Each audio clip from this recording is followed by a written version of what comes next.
La PAC, aujourd'hui, c'est plus de 50 milliards d'euros par an de budget européen destiné à financer des aides au secteur agricole et rural des 28 États membres de l'Union européenne. Cela peut paraître beaucoup, mais cela ne représente que 0,6% du PIB européen, ou, présenté d'une autre manière, à peine 30 centimes par jour pour le contribuable européen, pour un secteur qui compte 11 millions d'actifs, qui occupe 40% de l'espace, et surtout, qui remplit nos assiettes chaque jour. Mais à quoi peuvent bien servir ces milliards d'euros dépensés chaque année? Principalement, à verser des aides aux agriculteurs européens.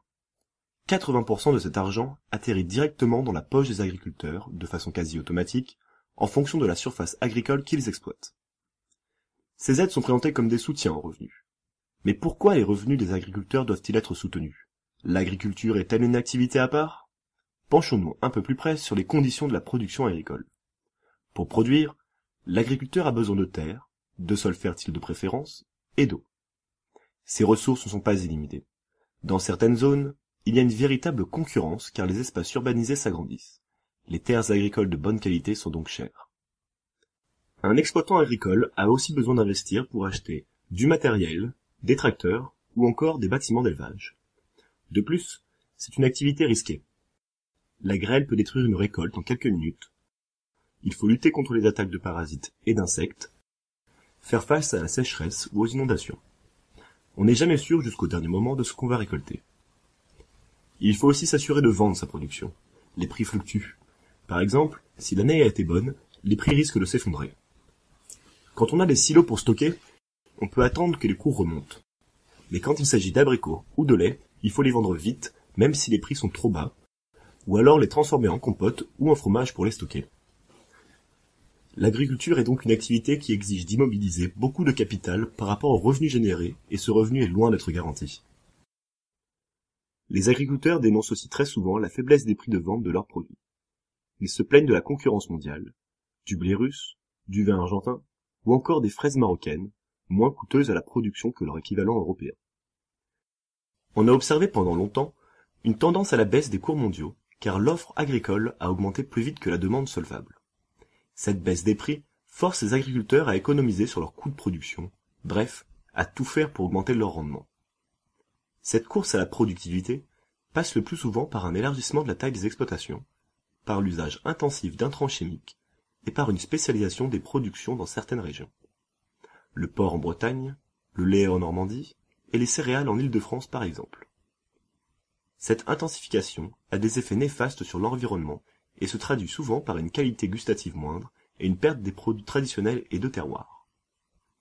Si on veut freiner cette intensification, il faut promouvoir les productions locales et de qualité et aider les agriculteurs qui choisissent des modes de production plus respectueux de l'environnement. Prenons l'exemple d'un berger des Cévennes. Son revenu est avant tout constitué des aides européennes. Le montant de ses ventes de lait et de viande est inférieur à ses coûts de production. Il produit donc une valeur comptable négative. On pourrait alors considérer plus efficace, du point de vue des dépenses publiques, de lui verser les mêmes aides, tout en lui demandant d'arrêter de produire. Oui, mais son activité d'éleveur produit des services pour la société. Grâce au pâturage, par exemple, il entretient les paysages et la biodiversité des prairies. Il fait donc des alpages un lieu attractif pour les touristes. Il génère donc indirectement des services qui profitent gratuitement à d'autres. Il peut donc être justifié de donner des aides pour rémunérer ces services.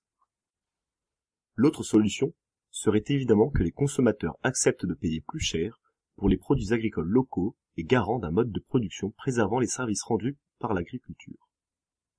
Mais, si une frange des consommateurs est prête à dépenser plus, on le voit bien avec le bio, ce n'est pas le cas de tous, et les ménages à revenus modestes ne peuvent pas se le permettre. On pourrait probablement faire vivre une agriculture beaucoup plus industrielle et spécialisée que celle que nous avons aujourd'hui en France, avec beaucoup moins d'aides, voire pas du tout. Dans ce cas, nous n'aurions pas 400 000 exploitations agricoles en France, mais 40 000. Une large partie de notre nourriture serait importée, avec tous les problèmes que cela peut poser en cas de conflit, ou tout simplement d'incertitude sur la qualité des produits. Les espaces de montagne et de pâturage seraient désertés, les fermes ne seraient probablement plus des exploitations familiales comme aujourd'hui, mais des entreprises capitalistiques de très grande taille avec des salariés.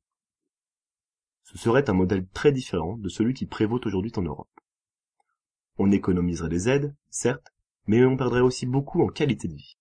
Cependant, Dire que les aides sont aujourd'hui nécessaires pour maintenir la qualité des produits, le bien-être animal, les paysages et l'aménagement des zones rurales ne signifie pas que la manière dont elles sont conçues et distribuées dans le cadre de la PAC est efficace. La PAC a donc encore des réformes à mener pour améliorer l'efficacité de ces aides.